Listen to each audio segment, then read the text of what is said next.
I want to show y'all something, because a lot of people were asking me to talk about this Ebony K. Williams thing. I actually wanted to wait until she came out and made a response, because at the end of the day, like, we already know right now that this is an agenda. This is an attack on Black women's elevation. And it appears that they're trying to recruit and get whoever they can to put out these narratives that you need to settle for a Black man. And we're supposed to not think that this is something that's geared towards Black men, when it really is. We're supposed to think that this is just your options with any group of men, and that's not the case. They're trying to maintain Black men's ability to be able to have access to you, and it's access that they literally should not have. They should not have the type of access. Okay? It just is what it is. So we're going to get into that. There's two things that I saw that I wanted to talk about before that, because I don't know if y'all remember, but in my last live stream, or my last video, I mentioned when Dr. Heavenly went on, when Dr. Heavenly was on Fox Soul, she had a discussion with Al Reynolds and Funky Dineva, and there was some comments made that I want y'all to listen to as well, because this is the climate that Black women have helped to create by not opening up their options. You have options, but your failure to utilize that option now has the narrative being that you have no options.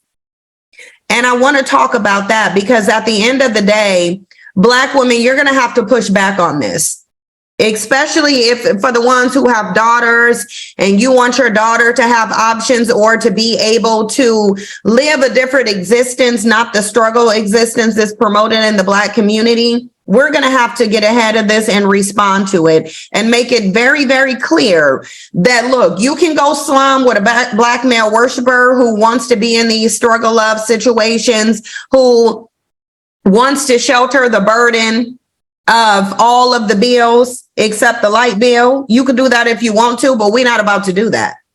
We need to make it very, very, very clear that that ain't what we're trying to do. I'm currently on this post on Instagram. Well, actually, this could be a segue.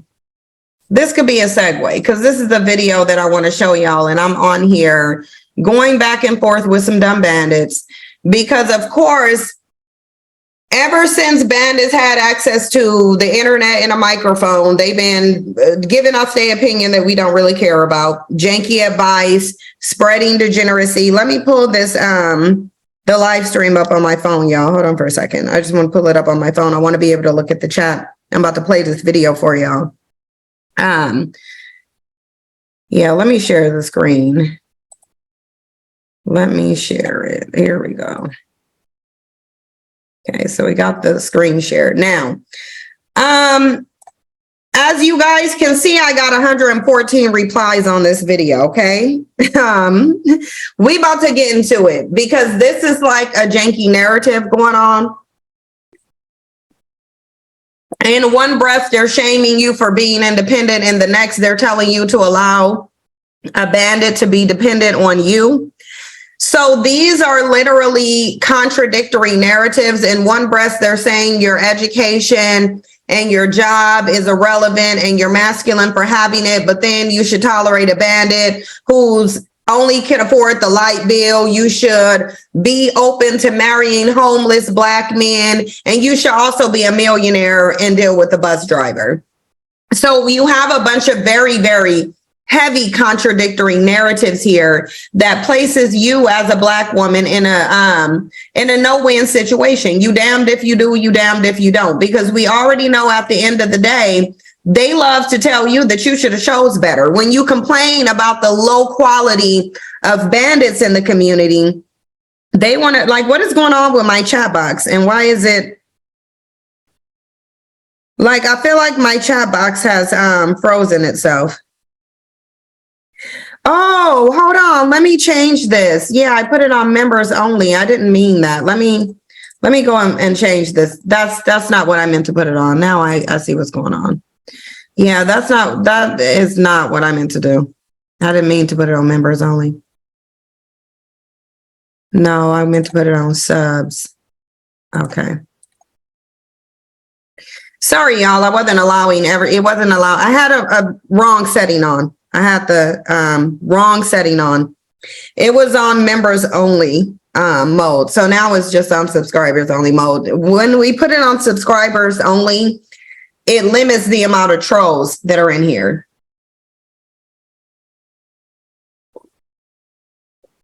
And so I meant to put it, I didn't mean to put it on members only for commenting. I meant to put it on subscribers only, but now we fixed it. So let me get back to what I was sharing with y'all. And what's going on with my internet connection? Because this ain't making no sense. Okay. Wait, why is this saying I'm offline? The reality that needs to be said out loud is that as Black men age. Here, y'all, hold on, because this thing is trying to say I was offline. We're clearly not offline. I don't know why it's saying that we're offline. We're clearly online. But all right, now let me share the screen with y'all and show y'all the room that I'm in. Because bandits are always saying something foolish, and I made it bigger so y'all can see it here. Where it says, man says that Black women are the only females that embrace the struggle, claims he's never heard any other race say, I'm independent, F a man.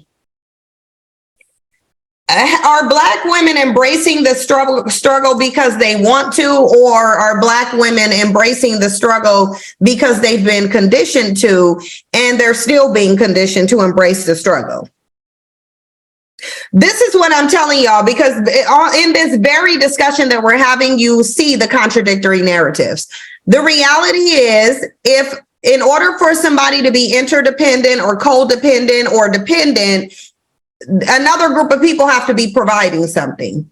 It just is what it is. So everyone came on here and stated the obvious and said, well, let me let y'all hear what he said first. Let's go into what he said first. Here we go. Spanish woman talking about she happy to be independent. I never seen a white woman in my life on a gram saying I'm independent, F whatever. Right here. Black woman, even Taraji P. Henson has a reel saying, hello, Black men in the audience, we want you back. This is because they realize it's not working, because Black women, they seem to like embrace the struggle. The struggle has been so normal for them coming up. Now they embrace it. I never seen no Brazilian, Argentinian, Colombian, any other race, Chinese, Asian go independent F a man. Man for what? I never heard no Spanish woman talking about she happy to be independent. I never seen a white woman in my life on a gram saying I'm independent, F whatever. Right here. Black woman, even Taraji P. Henson has a. Okay, now Taraji P. Henson is out of her damn mind, because if you got to say Black men, we want you back, then that's a recognition that your male group have abandoned their community, and they have. The reality here is that the difference between Black men, because clearly this dude don't know, the difference between Black women and other groups of women is that their men are providers. They're providers. They provide something. Yeah, Storm, listen. I heard this dumb idiot say Argentina too. Like, it's like, dude, come on now. Like, really? You would have been just better off at leaving it at Spanish. But the difference between Black women and all these other groups of women is that these women don't have to be independent because their males provide. It's really just that simple. The bottom line is Black women have always had to shoulder the burden of Black men not being able to do anything. And we can literally look at documentaries where they've acknowledged that they're not able to do anything. They've acknowledged they don't have any money. They've acknowledged they're dominated in a system. They've acknowledged that they can't contribute anything. This is literally documented. I don't know why they're acting confused like they don't know. Did you say it up right there? Okay. Yeah, I don't know why they're acting like they don't know what the issue here is. The issue is that we're the only group of women dealing with nothing ass bitches who don't got pots to piss in or windows to throw it out of. And I really get sick of going over this. Thank you, MJ, for the super chat. She said it's a trap, ladies. Don't fall for it. They want us to become a permanent underclass with black men because they refuse to compete. We ain't going. That's exactly what they want. It's been projected that bandits will be a permanent underclass. They've projected that there will be no collective wealth in the black community.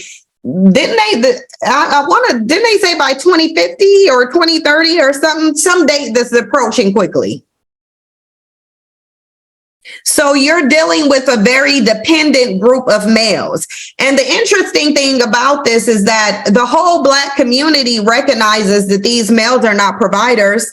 The whole community knows that they don't have anything to offer. They're not self-sufficient. They're dependent on black women and always have been more dependent on black women than black women have been on them. And that's why they're telling black women to be comfortable accepting a man who can only pay the light bill. Why? Because black men are known to have so much money.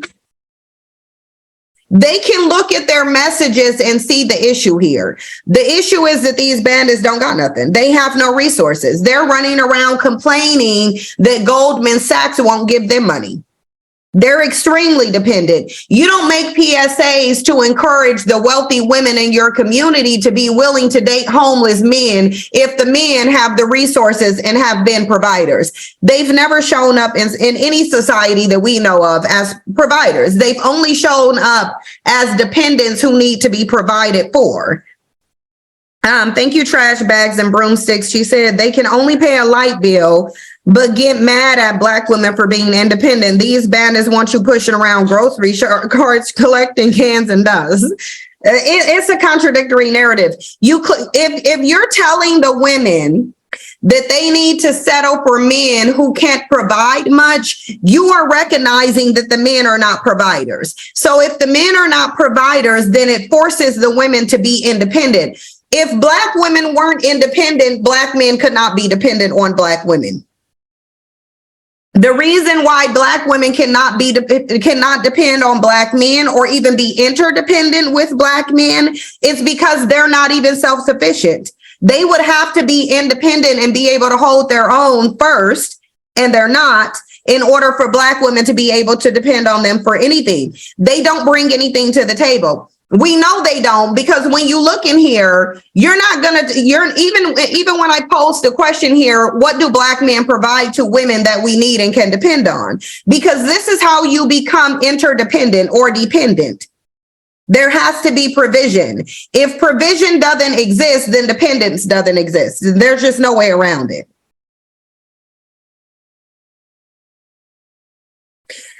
Cindy Christian said she means date with intention. Listen, I don't need you to interpret her words for me. I have a fully functioning brain. I'll interpret for myself what I believe that she's saying.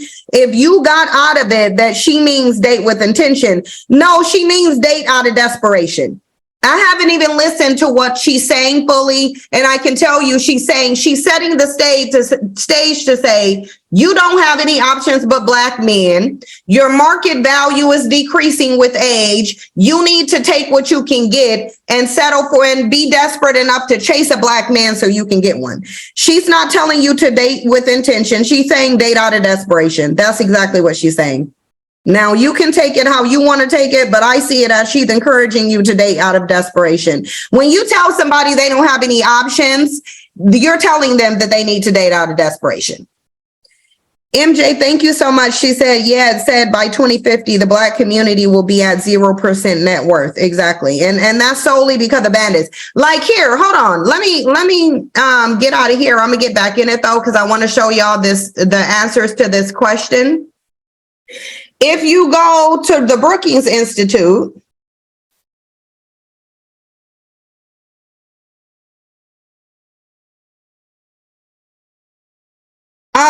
You can literally go throughout this in this whole thing, because it's very well documented that the problem here is that Black men don't have anything. Look at this report here. This came out in 2018, but it's reflective of a long time span where they've been studying. It says the inheritance of Black poverty is all about the men. This right here tells you that these males are in no position for anybody to be able to depend on them. They have absolutely nothing. This article details how you have more than them because you educate yourself, because you will work. And then when you decide to marry these males, which is what Ebony K. Williams is telling you to do out of desperation, your net worth begins to decline. Your ability to transcend poverty begins to decline. And that's because these males are impoverished. They don't have anything. Lizzie said, as inflation gets worse, and thank you so much. All right, I'll see you later. Text me if you need me to pick her up. All right. It says, as inflation gets worse, the desperation for resources is going to get worse. Black women will be a target while other groups are moving on. The Black community is focusing on submission and girl and femininity. Plus, the goalpost keeps moving. It does with some people, but the goalpost is very clear. The goal is to get Black women to settle for broke bandits because they don't have no money. Now, they can run around here talking about market value and options that they have and being high value men. Listen, Black men don't have any more options than Black women do. The only difference is they are more likely to utilize it. In fact, I would go so far as to say Black men have less options in mates than Black women do. They appear to have more because they utilize the options that they do have. Let me say that again. When it comes to mates, Black men do not even have as many options as Black women do. They just appear to have more because Black men will utilize every single option that they have. Black women won't utilize any options that they have. I was going to play that video too. I'm going to talk about the man who hid his food stamps from his wife and child. Well, Cindy, you can have your opinion. Just keep your opinion. So basically, Cindy is saying that if you want to marry and have a child, then you should do so out of desperation. Don't listen to Cindy Christian in the chat box, and don't listen to Ebony K. Williams. They're going to railroad you into abusive, unhappy marriages is what they're going to do. Where a man is going to be exploiting you, not bringing anything to the table and feeling justified in it because you should just be happy that he married you. If Cindy Christian is married, I can tell y'all the type of marriage that she's in right now. It's not happy. It's very one-sided. She's shouldering the burden. Her self-esteem is low. She's probably stressed out and full of cortisol because she believes that you should move from a place of desperation just for the sake of being married and having children. Mind you, you can look at the two things that make women the most unhappy, and it's literally marriage and children. Marriage and children are the two things that brings down the quality of women's life and contributes to the majority of their unhappiness. And this is what they're suggesting, that you chase this dynamic out of desperation. But as you see here, there is nothing that we could type into Google. There's nothing we could type into any search engine that talks about how wealthy and how resource rich Black men are. It's just not going to say that. Everything you research is going to talk about not only how they're nothing as broke bitches, but they're dragging you down too.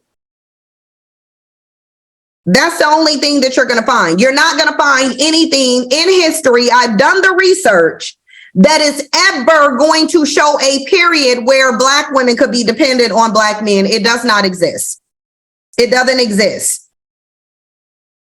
So let me say it again. There is no time period in the history of this country where Black women were able to depend fully financially on Black men. It doesn't exist. It doesn't. It just doesn't exist. They have always been more dependent on Black women than Black women have been on them, and it's still that way. That's why all of the messages are put out telling you to accept a Black man who has nothing. You don't put out PSAs to the women in your community to be comfortable settling for less if the men have more. And we know that because you can look at the communities where the men have more. They're not telling the women to seek men who have less. They're telling them to find providers. And that's because their men are financially equipped far more so than the males in our community to be providers. The reason I'm pointing this out is because it does not make sense for Black people to somehow think Black men are in a position to where they can provide something to you, but everybody keeps telling you to be comfortable settling for nothing because they ain't got nothing. So it's very well documented that these bandits have nothing. We can go into this. Black men stuck in poverty. It didn't say Black women, it said Black men.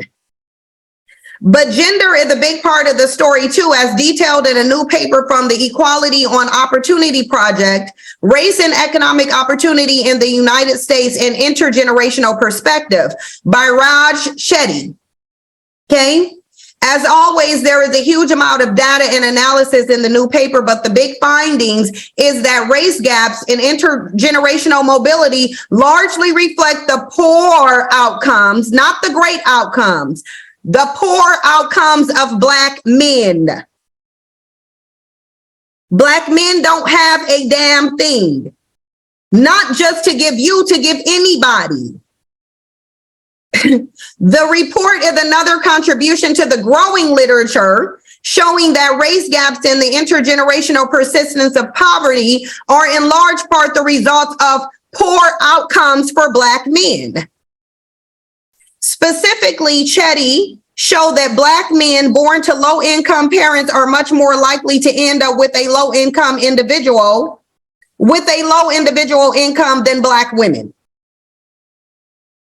Your trajectory is to have a high individual income until you marry one of these bandits and they drag you down into poverty. But it says it shows that Black men born to low-income parents are more likely to end up with a low individual income than Black women, white women, and especially white men. This says there's something wrong with Black men because Black women grow up in these same low-income homes.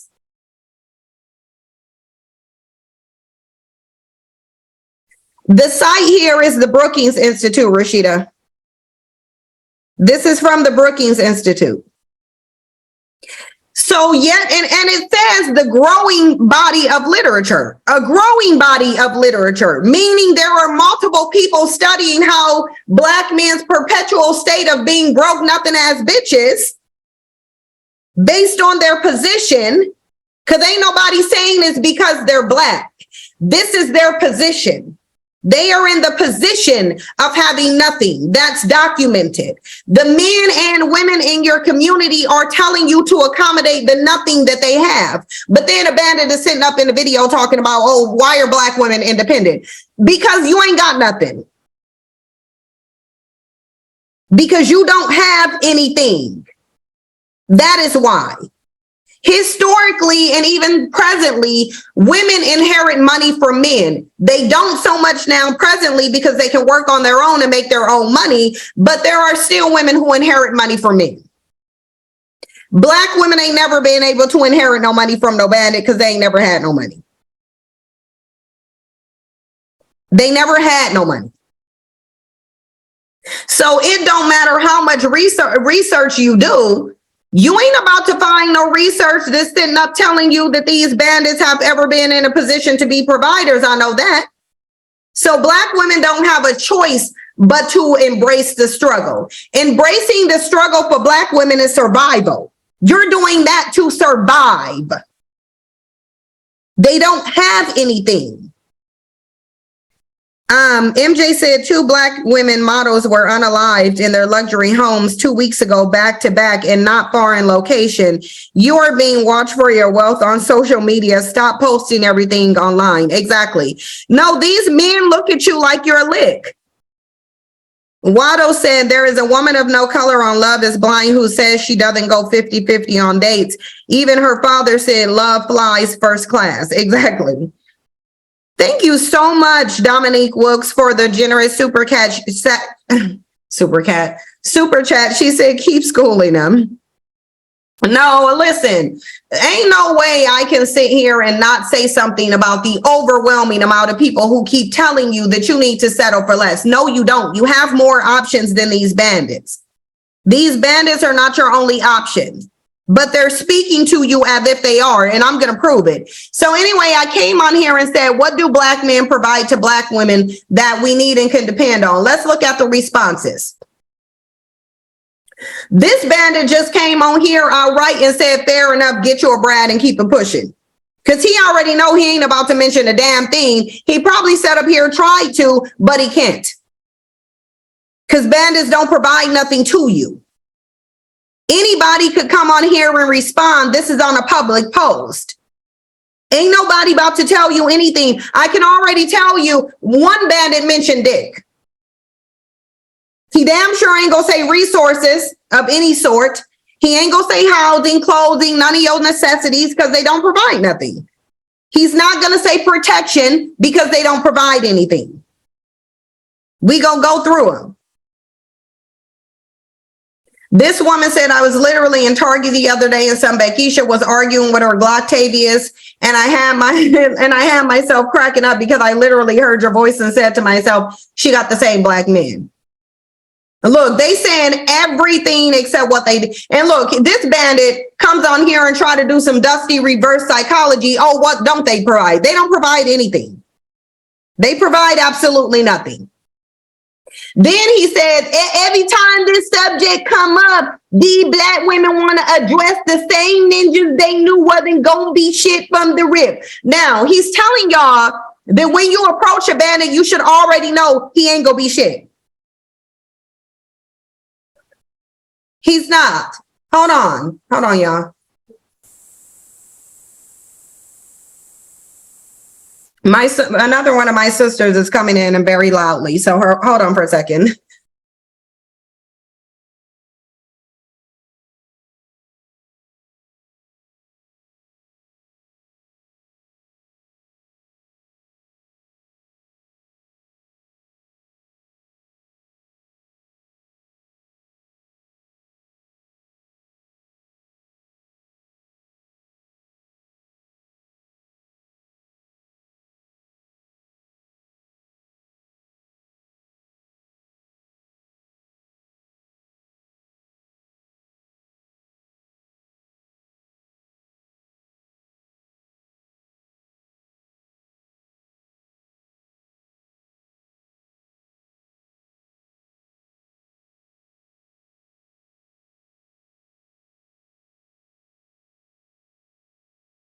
Look, y'all, then he said there is a bunch of Black men out here holding it down and providing better than your parents ever could. But we can't talk about that group because, let's be real, majority ain't looking in the right places. It has always been okay to choose whoever you wish. And when it's not working, who you gonna blame? He still ain't mentioned nothing that they doing. He's sitting here saying that they're providing better than the parents, but ain't said what they providing. They not providing nothing, y'all. They not. And this is why you can't be dependent on anybody who don't provide nothing.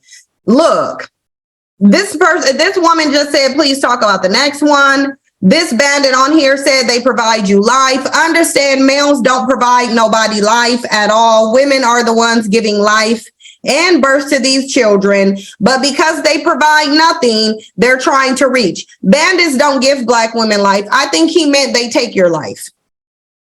There ain't one Black man who's ever given a Black woman life. But they're sitting here, they can't mention nothing. Then, like, a bandit came on here and said dick.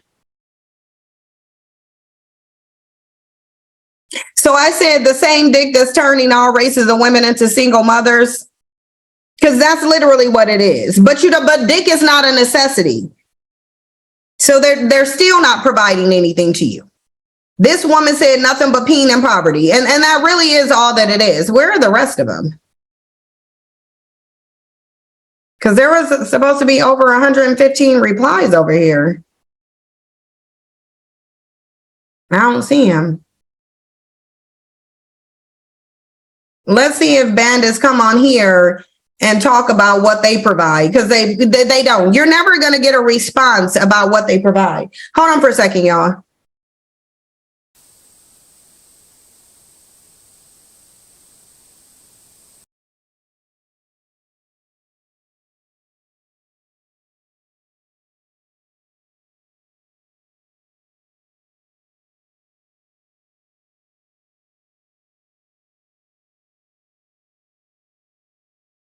Yeah, but you're not going to see no black men on here talking about what they provide.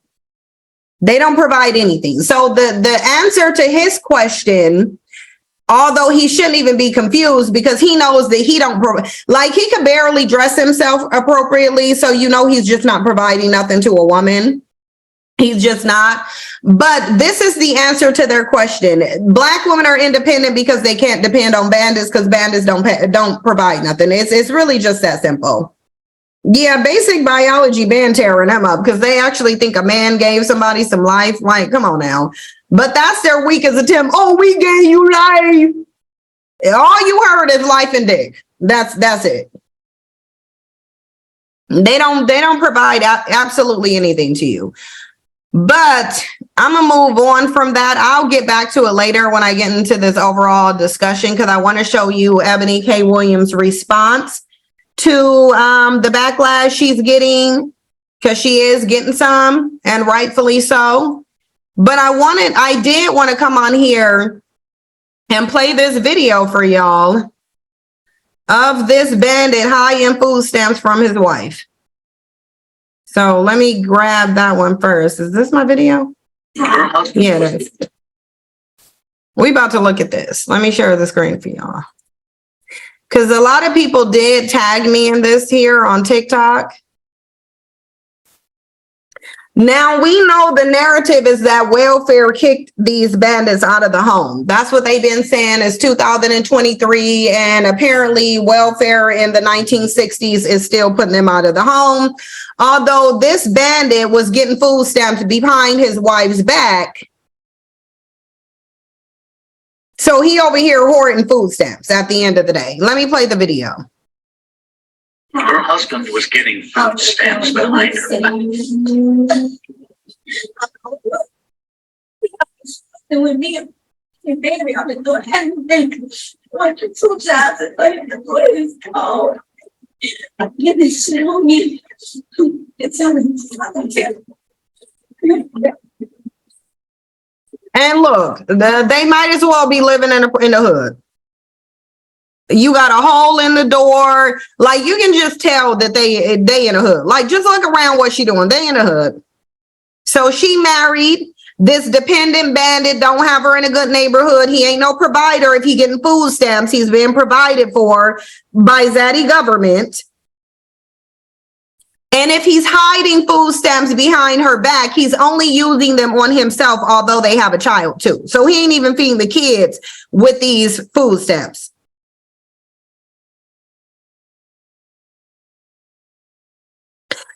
If anybody is having a problem with the audio or hearing the audio, put 1 in the chat box. If not, then to this person, Porio, then if you can't hear it well, it's probably just you. It doesn't sound like anybody else is having an issue with the audio.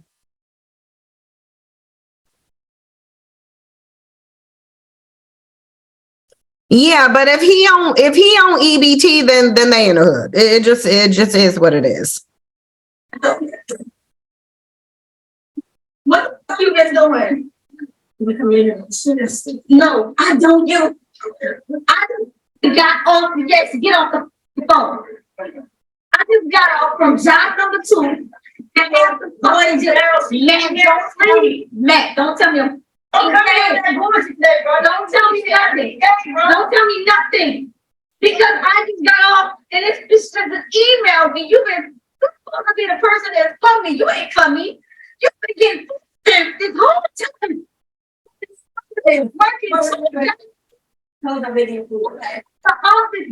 Okay, so I want y'all to know how she said she been working 2 jobs.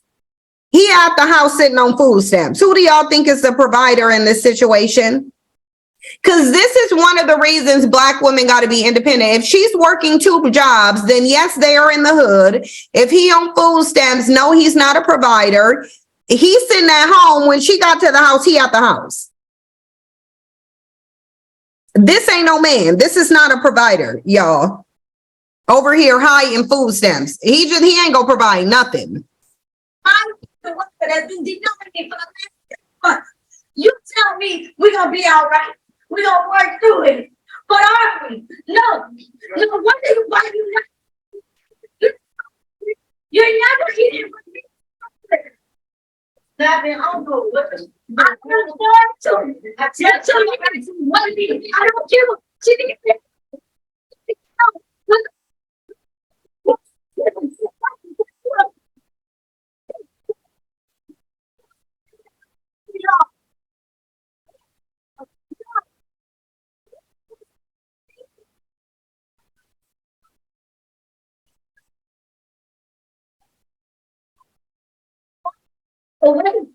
Don't walk away. I want you to know that I'm telling your mother about this. Because I'm going to tell your mom about this. I'm going to tell your mom about this.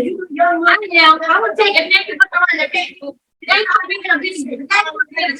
But you're supposed to be a man. You get mad when I tell you things.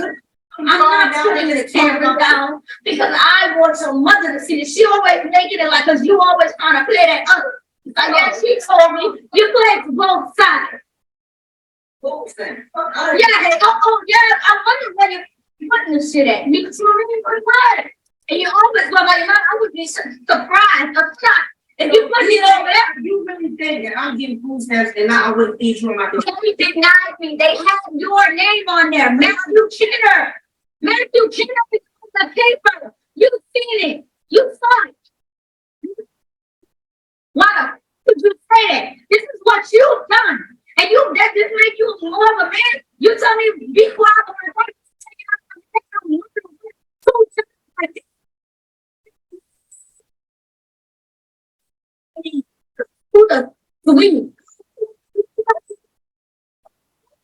She paid every bill in that house. Okay. These are the type of marriages they want y'all to go towards. Because you can already tell they're married. So she's working 2 jobs to provide. She pays all the bills in the house. He's sitting there on his own collecting food stamps. I'm pretty sure she married out of desperation too. She just wanted a Black man. She wanted to be able to say she has a husband. She got the ring, although I think she probably didn't get no ring because it don't sound like he can afford one. You can't buy rings with food stamps. So that's what I do know. Let me get out of here.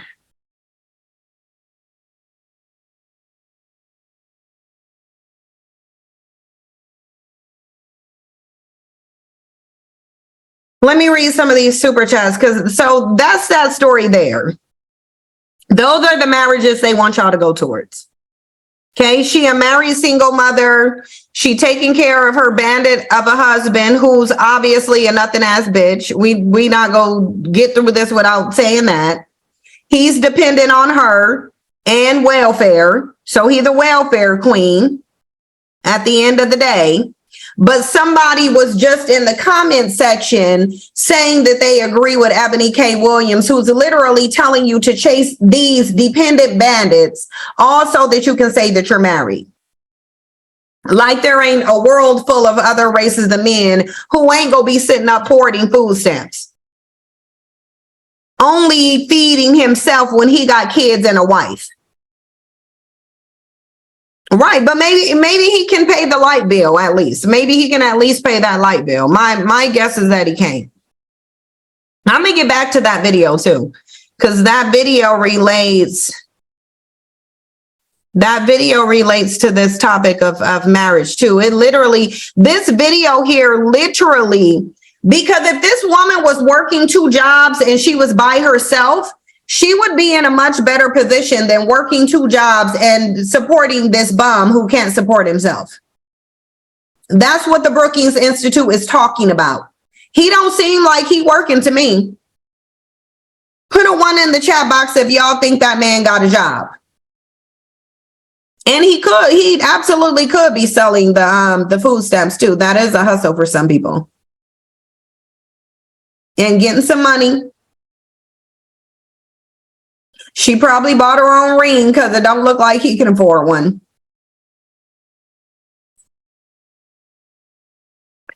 I want to talk about this Jeannie Mai and Jeezy thing really quickly because TMZ came out. TMZ came out and basically there's somebody, a source that's supposed to be close to Jeannie Mai and Jeezy and is coming out and putting out information. According to TMZ, Jeannie Mai and Jeezy has been having marital issues for a long time, although they've only been married for like 2 years. It hasn't even been 2.5 years. They were married 2 years and 3 months before we knew about the divorce. And TMZ is saying that a source said that they've been having problems for a long time. They don't even know each other for a long time. How do you have problems with somebody that you haven't even known for a long time? And that you haven't been in a relationship and that you haven't been married to? Jeannie Mai and Jeezy hadn't announced that they were dating each other for even a year before they got married. So these are 2 people who really don't even know each other like that, but they're having all of these marital problems and only been married for 2 years. The same sources coming out saying that they're still living in the same home, although it's uncomfortable. They're basically just walking by and not. Listen, like I said before, you can already tell this marriage was dysfunctional and problematic almost before the ink even dried on the marriage license.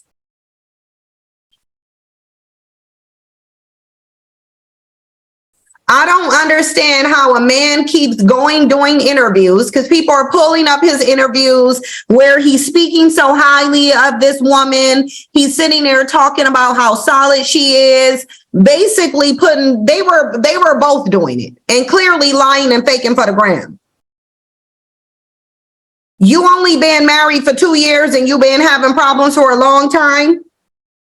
2 years ain't even a long time. So even if they said that they've been having problems throughout the entirety of the marriage, that wouldn't be a long time. They haven't been married that long. This is his preference. This was the woman that was propped up as the symbol of cooperation and submission. Because y'all remember she went on that submission tour, telling everybody she was submitting to this bandit who had already had 3 baby mamas, a criminal record, and said it had choked his son out and called one of his baby mamas a bitch. To the media, mind you. She was running around bragging that this man was providing for and protecting her. And we do know that he was probably doing that because he was throwing money at the Asian community right after he started dating her. So this wasn't even technically a marriage. This was a bunch of dysfunction between a bandit and his preference. A woman who literally said she liked her dark meat on the side and she probably should have kept it on the side at this point.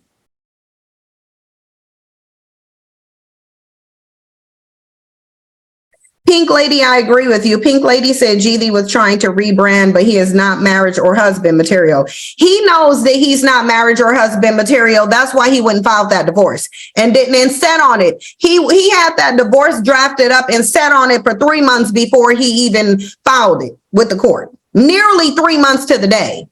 Because I think he filed it on September 14th and he drafted it up on June 15th. So this dude was literally sitting on a marriage complaint for 3 months before he decided to file it. Jeannie Mai was likely, they're saying that Jeannie Mai was completely blindsided. She didn't even know that this man was divorcing her.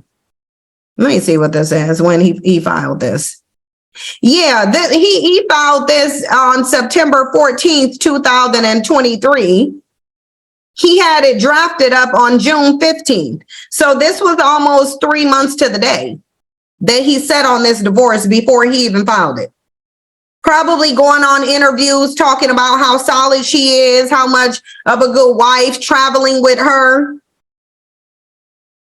He said they were in a bona fide state of separation, which in the South, they put a lot of emphasis on whether you're still having sex within your marriage and whether you're not. So if you're not in a bona fide state of separation if y'all still sleeping together, which is probably what they were doing. Because she's saying she ain't know. But she might have known though. She probably did know. But again, like I said in the last one, because I'm not going to focus on them, this is an L. This is a huge L for her. Like a huge L for her. Like I don't know. I don't know where her professional position is, but I don't know if she's going to be showing her face soon. This is a huge L for her. It just is. It doesn't matter how. It wouldn't even if she filed for divorce, it would still be a huge L for her. Even if she filed, it would still be a huge L for her. This is just an L. And it ain't so much of an L for him as it is for her, because she's the one looking dumb. She's the one who's going to take more of a loss for being with Jeezy than he would ever take from being with her. These are the males who bring down the desirability of other groups of women. He's going to be fine. He live in a black male worshiping culture. Black women are still sitting up talking about, oh, come on home. Mary's gotcha. Like, it's just dumb. Like, why is he even welcome back at home? Like, why does he even have the option to go back to black women? Like, I just feel like he shouldn't even have that option. This should be an L for him because he decided to go to another group of women after leaving black women baby mamas. So this should be an L for him. He should not have any options in the black community, but he does. He does. Unfortunately, he knows that there's going to be a black woman that he can fall back on. There's a whole bunch of black women literally acting like this man is a victim of his own preference, and he ain't. There was a chick, I think, that called in to Themis's show or somebody's show. Maybe it was Storm's. I think it might have been Storm Monroe's show, talking about how she likes Jeezy and basically trying to paint it out like Jeannie Mai put him in a DV relationship. It's like, girl, if you don't go ahead, this is his preference. This is the woman that he set up talking about how solid she is, justifying her comments that she like her dark meat on the side. And now she didn't even have a marriage a good 3 years. Baby ain't even 2. And yet she getting divorced. And is about to join the ranks of all of the other famous celebrity baby mamas like the Kardashians at the end of the day. Thank you, Friends Johnson, for the super chat. Said, Sin, I know you don't like him, but you have to go back and give commentary on the video Kevin Samuels did on Lonnie Love and Jeannie back in the day. Kevin was wrong about everything. I don't need to watch that one video to know that Worm Food was wrong about everything. That he didn't even like, he was only doing that because he knew it was profitable. Why are y'all acting like Worm Food didn't have videos all on YouTube showing that he started trying to get these bandits to wash the skid marks out their drawers and the crust out their eyes? They didn't want to. They didn't want to. He wasn't making no money. So he said, well, I can go tell black women how they're average at best, and I can tell them that they're the problem and I'll make money. Much like how Donald Trump said that if he wants to run for presidency, he can run as a Republican and win because people are stupid. And just like he predicted, he ran under the Republican ticket because they're stupid. It's the same thing. Kevin knew that he could trash black women and they will worship him and that bandits would throw money at him. So that's what he did. He didn't believe none of what he was saying. He couldn't care one way or another. He had back child support that he needed to pay. He needed to get out that white woman's house that he was renting a room in. So therefore, he said what he needed to say. He finessed bandits and he highlighted the low self-worth of Black women. That's what he did. Because it was Black women going over to this 2-time failed marriage having bandit who had back child support. Oh, Black women ran over to him so that they could get rated. He was a 2 on a good day. But here comes Black women. Oh, can you rate me? Just no self-value at all. No self-value. So y'all don't need to tell me that he was wrong about everything. Of course he was, because that wasn't his belief system. Miss Cree, thank you so much for the super chat. She said, check out the Brookings Figure 2 graph of median wealth among unmarried households by age, race, and gender. In 2019, one can literally see the wall Black men hit at age 35 to 54. It's a literal negative slope down at age 55. Yeah, and a lot of them become homeless around that time too. Or they look for them some desperate hospice worker that they can get into a relationship with. A lot of these bandits wouldn't even have nowhere to lay their head if it wasn't for Black women. Like, you can go to any city, drive around downtown and see how many homeless, bummy, broke Black men you see standing on the corner with a sign asking for chump change. Just petitioning to do something strange for a little bit of change. Y'all know they doing it. Y'all know they out there with a sign and talking about willing to do something strange for change. What they not gonna put on a sign is willing to work for food. They not gonna do that. They not gonna put on their sign that they're willing to work for any form of money, but they will put it on there that they're willing to do something strange for change though. They will do that.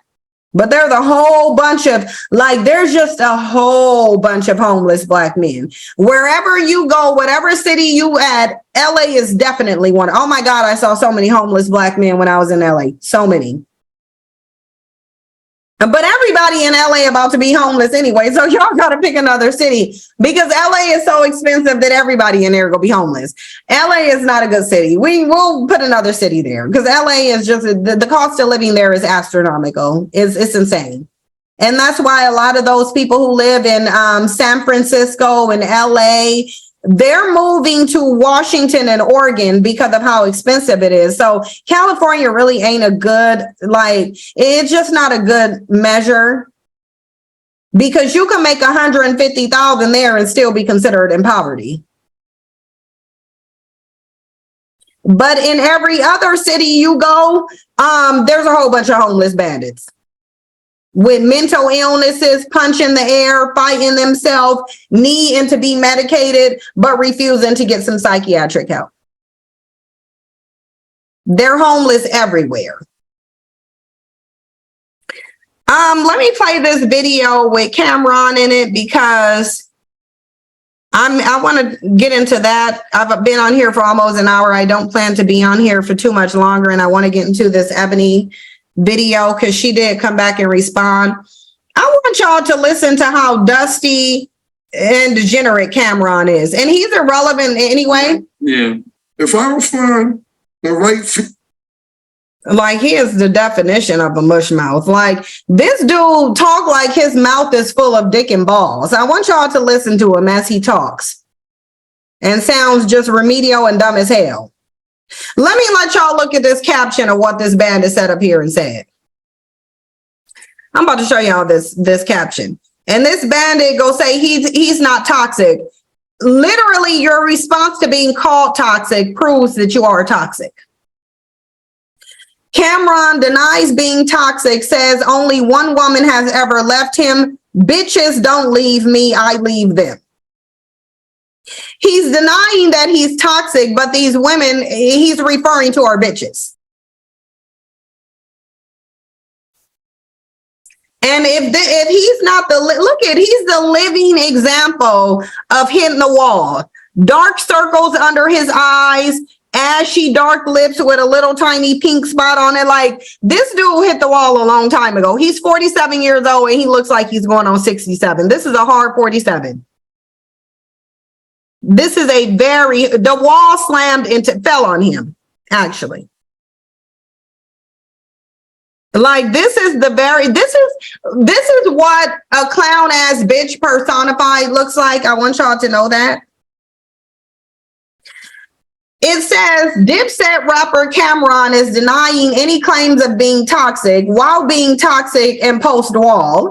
While appearing on the new episode of It Is What It Is Talk, Cameron commented on all of the Travis Kelce and Taylor Swift news, including the update of Kelce's ex-girlfriend Maya Benberry sending a warning to Taylor Swift. So why were they all talking about Kayla Nicole if Kayla Nicole ain't even did anything? How did Kayla Nicole get in this discussion? She's not even his most recent Kayla Nicole is not even his most recent ex-girlfriend, it doesn't seem like. So why were people mentioning her? Transitioning from the topic at hand, the 47-year-old rapper then turned to his co-host Mace and let me just let y'all listen to it. Let me let y'all listen to the Mushmouth 3. Let me play it. Right? Yeah.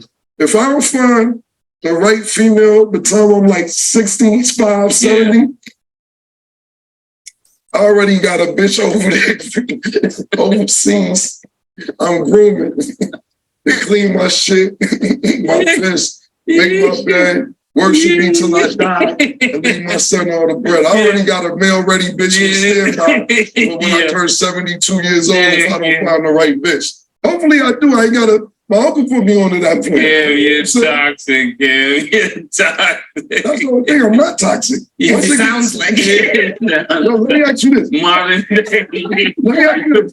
That's why I'm not toxic, because I leave. Yeah. Yo, I'm the nigga that leave. The last time a bitch left me, it was second grade because I put gum in her head. Like, bitches don't leave me. They toxic. I know bitches don't leave me, bro. I gotta leave bitches. Ain't no bitch love me. You go down the line, bitches don't leave me. You know what? These are the bandits, y'all, that Ebony K. Williams is telling y'all to chase for marriage. I really want y'all to look at the clown shit that this is. This is a bandit that you can barely understand what he's saying because he's such an old, washed up, post-wall mushmouth. Nothing, and he doesn't even have the ability to say anything intelligent. Bitch, don't leave me. I leave bitches. It's like, you're just disgusting. Like, whoever gave birth to him better never show her face in public, ever. This is like one big walking, breathing L. Just dusty. You're not working hard enough. Sorry, man. Listen, ladies. I'm not like that anymore. I'm way more mature now. I'm honest about shit. And this is why I'm telling you this, because I would love to be with one woman one day and that's it. But you got to match my hustle. Like, I like females that look great, but you make me. They're either females or bitches. He ain't used the human term yet. This is bandit here has not referred to women with one human term yet. They're either females or bitches. And really, a bitch is an example of a female too. Because a bitch refers to a dog. A dog can be a female. But these are the prizes. These are the kings in the community, though. Feel good. That's what matters more than me. I told you last time, I'm like a worship. Pull up and tape and worship. When niggas lay back, like, girl, just do whatever they do. And see, he keeps saying worship because he knows he lives in a black male worshiping culture. He knows that's what he is. He knows that in the black community, black women worship black men. And that's why you don't see no pushback from this woman here. There's a black woman on this panel. There's no pushback from this black woman. She over here laughing, kiki and cackling like this degeneracy is the funniest thing she ever heard. As he sits up here and refers to women as females and bitches.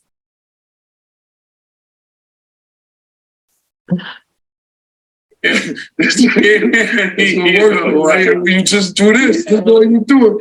Girl, admire your dick, look at it like it's the best thing in the world. Look around it like, oh my God, I never seen nothing like this in my life. Make you feel like you that nigga. That's the worship. Where you gonna find the girl? I got a backup plan. I got it from my uncle. Yeah. Me and my uncle got a big good backup plan. I'm not gonna say which uncle. This is disgusting and degenerate and embarrassing. And what's embarrassing is that he's Black. Because I know I don't claim this bandit as any part of any community that I'm in. Absolutely. Where there is no pride, there's no shame. This bandit should have the shame to sit up here sounding like he got 2 dicks and 4 balls in his mouth. I'm starting to think maybe he choking on him and just trying to talk through it. But sitting up here talking about bitches don't leave him, he leaves bitches. And he want to feel worshiped. For what? Because you don't provide nothing except degeneracy. So what would you be getting worshiped based on? Being Black? Exactly. Because Black men, one thing that he said really stood in my mind when he said the women are making him feel like he that nigga. That's what Black women are doing. You regarding these bums as kings. They ain't got no kingdom. They broke, dusty, hoarding food stamps, no pot to piss in, wanting to throw it out of your window, but you still making them feel like they that nigga though. You still making them feel like they deserve to be worshipped, or else you wouldn't have a bandit here who keeps talking about how he wants to feel worshipped. Ain't nobody about to make him feel worshipped except no Black woman and some low tier throwbacks. This is a damn near 50-year-old man sitting up here talking about bitches don't leave him. He leaves bitches, and he got a woman overseas that he grooming to clean his house when he like 60 or 70.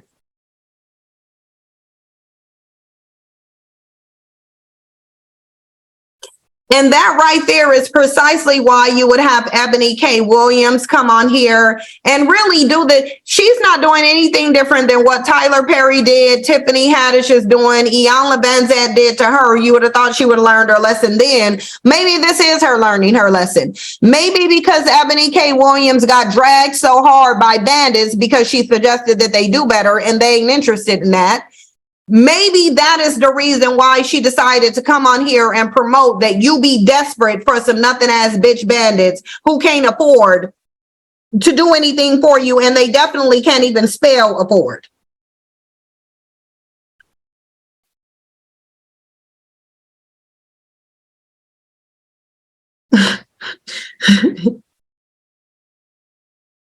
Tastic said my partner, my friend, my mother, and my children beacher than females, though. Exactly. They sound remedial and retarded. But we about to play Ebony's clip.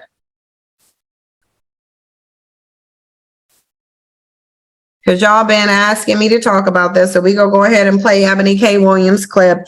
I'm so tired. I just wish they would just come out and say, listen, y'all know these bandits are some nothing ass bitches. They don't got no money. Most of them need a place to stay. Can y'all just let them come freeload? I really wish they would say that instead of trying to wrap it in marriage, wrap it in progression, wrap it in love. It's like, stop. Don't piss on me and tell me it's raining. And don't roofie me and call it romance. That's what they're doing. They're pissing on you and telling you that it's raining. And a lot of Black women are saying, oh yeah, it is. I don't see any difference between piss and rain. It feels the same. Both of them are wet. And that's what Black women are over there. Clearly, they're the big difference between piss and rain. The only thing they have in common is that they are liquid and they are wet. So they're obviously not the same thing, but that's how Black women react. Oh, no. That wasn't piss. That was just the smell of the rain. Y'all know sometimes the rain smell dirty because rain have dirt in it. So the rain just smelled like pee, but it wasn't really pee. No, ma'am, it's piss. You got piss on your leg, it ain't rain. Okay. Ebony K. Williams is deciding she wants to take a page out of Wormfool's handbook because she's almost repeating what he said verbatim, which tells you she's trying to cater to low-tier bandits. Because when she starts talking about sexual marketplace values, y'all heard that from Worm Food. We go give him his little bit of credit where it's due.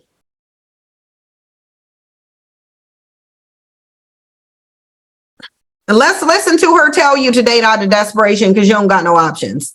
Because that's basically what she's saying from what I've heard. The reality that needs to be said out loud is that as Black men age, their desirability increases.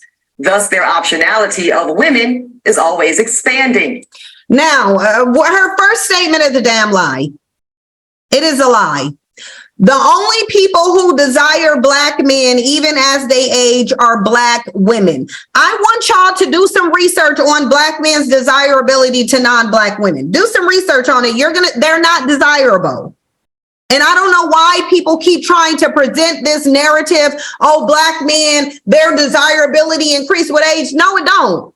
Because, and I'm gonna tell you why it don't increase with age. They have less money, more kids, and are more rooted to poverty, and they hit the wall the more they age. So I don't know where y'all are getting this notion from that as bandits age, they get more desirable to who? She's not going to tell you who they're more desirable to or who their options are among. They may increase their options among Black women. They absolutely are not desired by other groups of women. They're not. These bandits don't have a lot of options. You're making them look like a lot of options because you refuse to utilize the ones that you have. So now in the Black community, because Black women want to restrict themselves to these bandits, you're making it appear as if all these other women want bandits when really they're getting undesirable throwbacks and that nobody wants you because you want to sit here and promote your undying loyalty to these bandits. Do you think for 1 minute that Black women don't believe what Ebony K. Williams is saying? Black women believe this even though it's not true. Bandits, where is she getting this information from? According to what? Because you're an attorney. So if you're going to sit here and pretend to spout out statistics and research, which is what she's doing, you should be telling us where you got that from.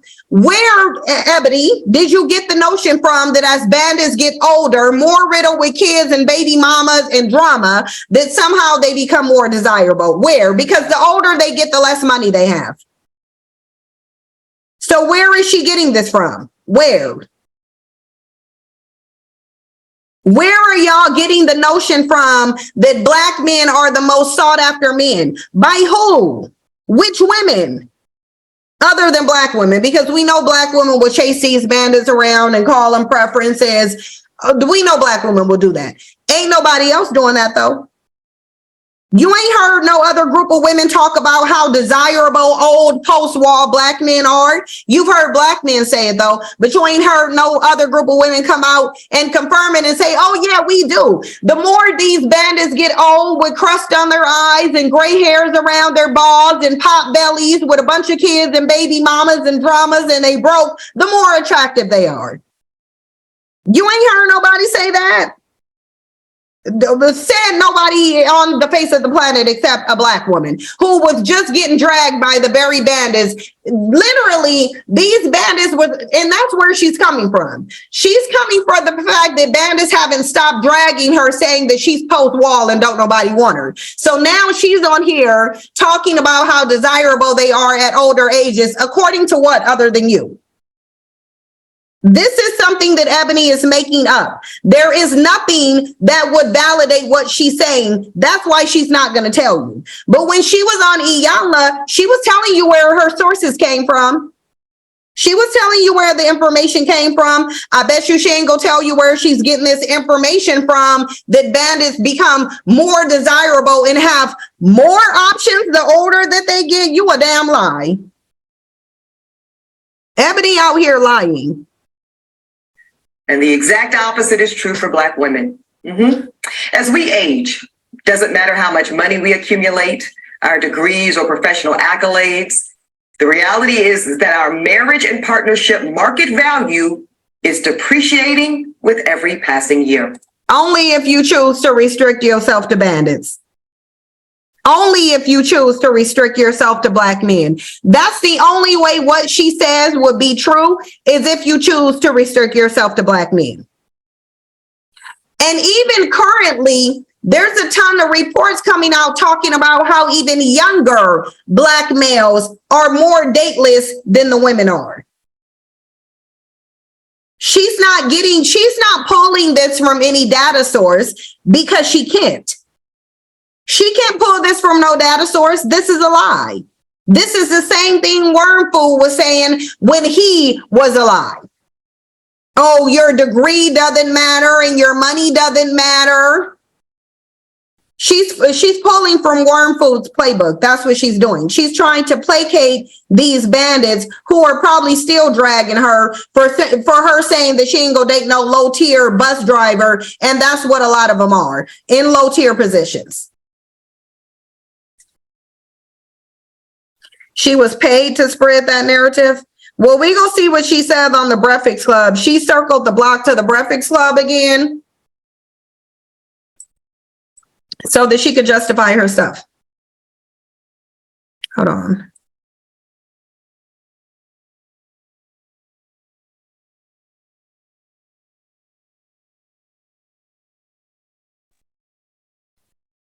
Let's continue.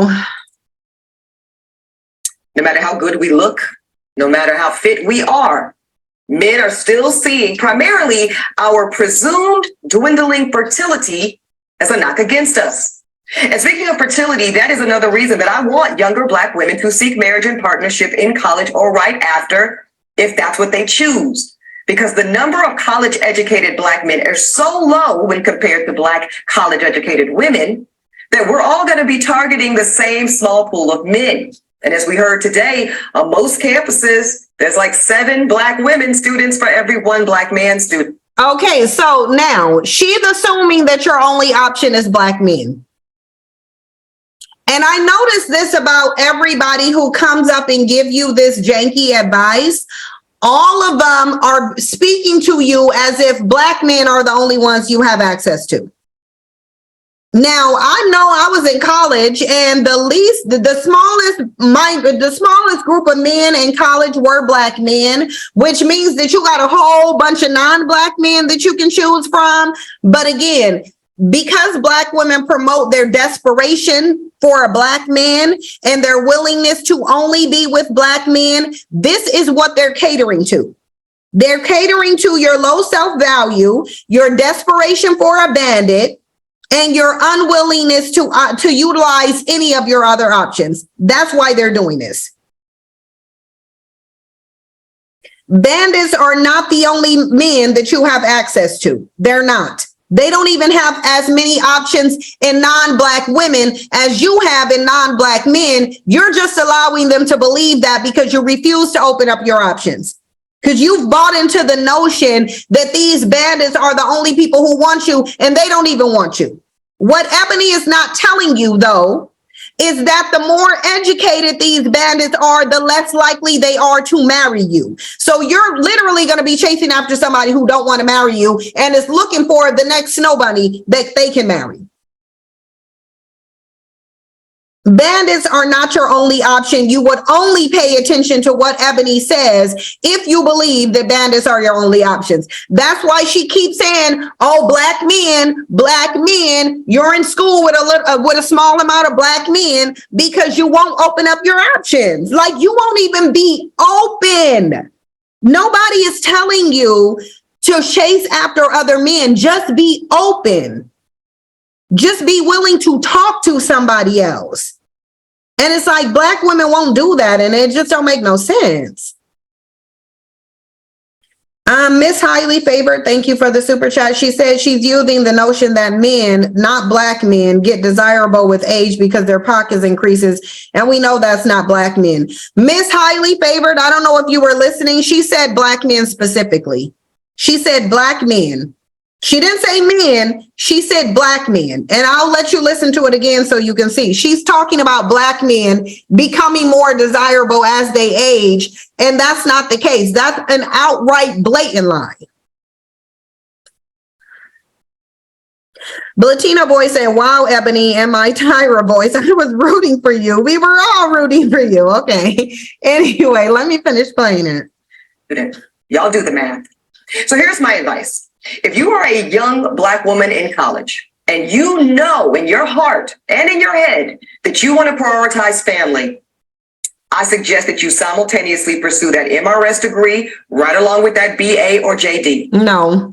Because the handful of Black college-age men that actually do desire to get married. See, the handful of Black college level age men. She's talking about Black men specifically. Y'all need to stop promoting that you will only date these bandits. This is backfiring. This is what desperation breeds. When you first of all, you appear desperate when you say you only go date one group of men and there's tons of men out there.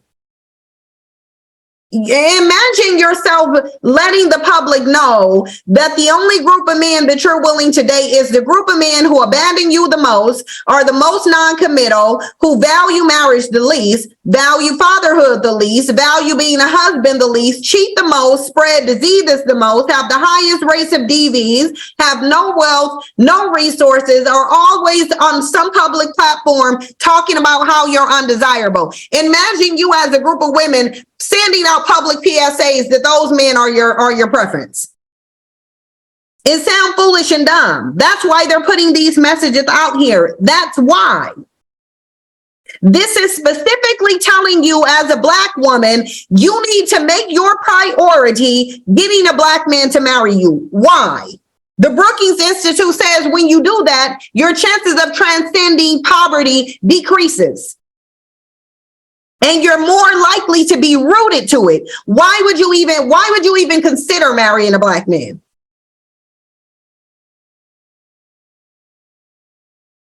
Khalidra, that's exactly what Black women are doing. They're shouting to the world that the men who are literally the worst men on the face of the planet are their preference and the only men that they're willing to date. And it looks stupid. It looks dumb. And they do share that value system, and family is a priority for them too. Y'all, that is an incredibly small pool, and it's shrinking as you get older. And by the time you reach my age, 40, you will be faced with different choices relating to life partnership and motherhood.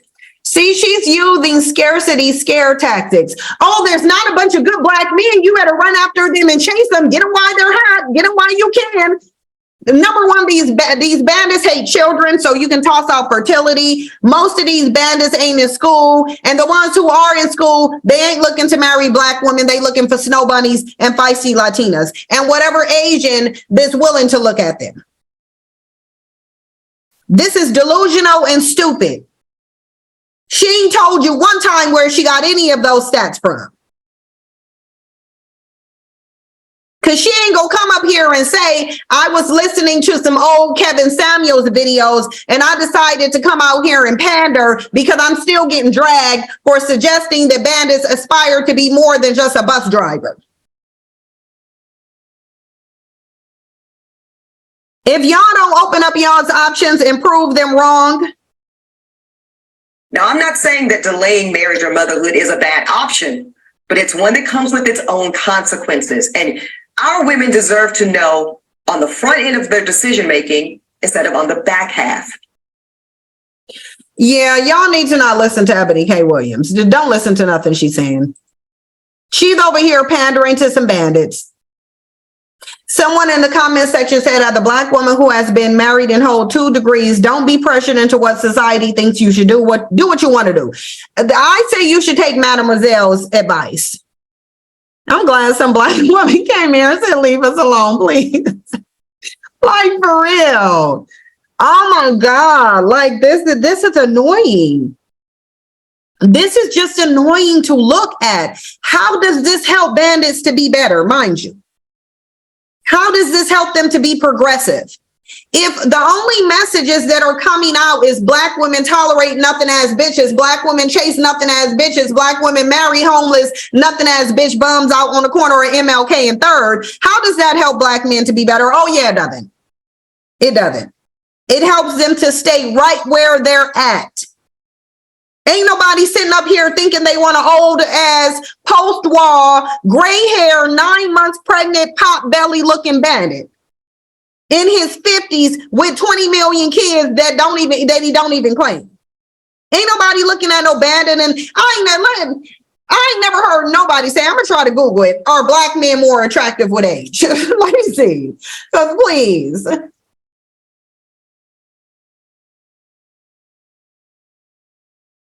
Because I ain't never heard nothing like that. Look, when I typed in, are black men more desirable with age?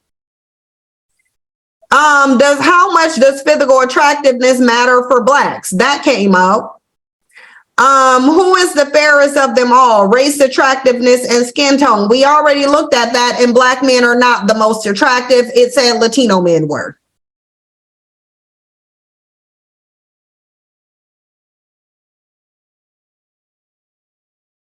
I'm trying to read over this.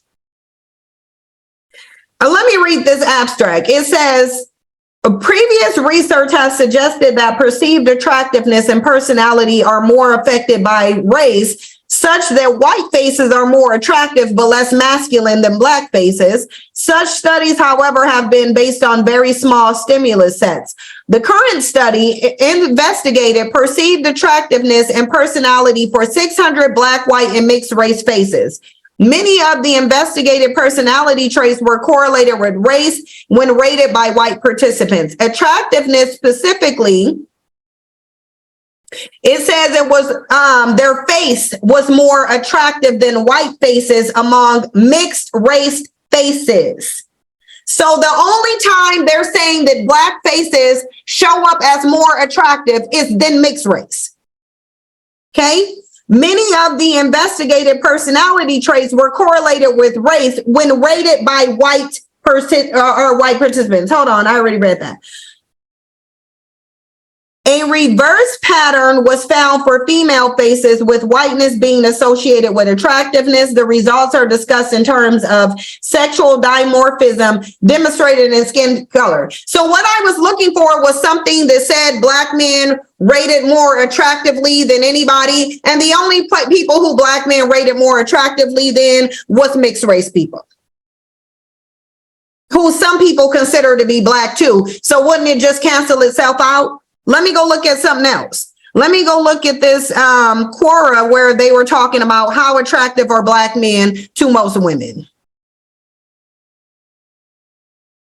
Let's see what people on here. There's a bunch of black women on here, so we already know what that's gonna say. Oh, these are just black women and black men. So this gonna be a black male worshiping post. So I'm not about to go through this.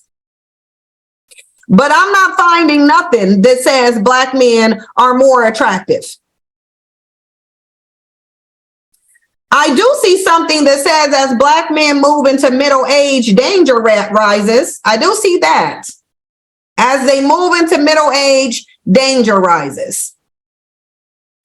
The challenges facing black men and the case for action. Keep in mind, I typed into Google, are black men more desirable with age? And these are the things that are coming up. Let me share the screen with you just to show you. I want y'all to see this, okay? This is what I typed in here. This is what I typed in here. Are black men more desirable with age? As you can see. These are what came up. Okay? Ain't nothing on here saying that they're attractive.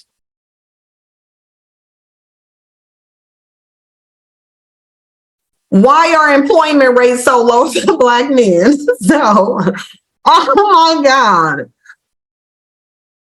Most of the stuff that comes up is just gonna talk about how broke and unattractive they are.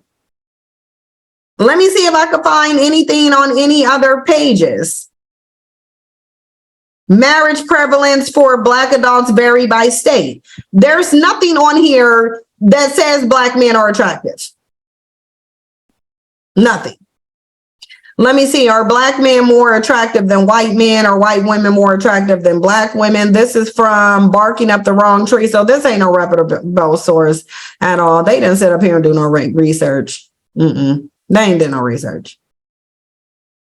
Black men's mental health matters, racial disparities in black men with prostate cancer. So, like I said, Ebony K. Williams can't back up what she's saying because there's no data that says black men are more attractive in early ages. Absolutely. No, they're not. Let me go to the one that said, if I take the ad blocker off, let's see what those dangers are. Because there is one that says as black men age. Hold on.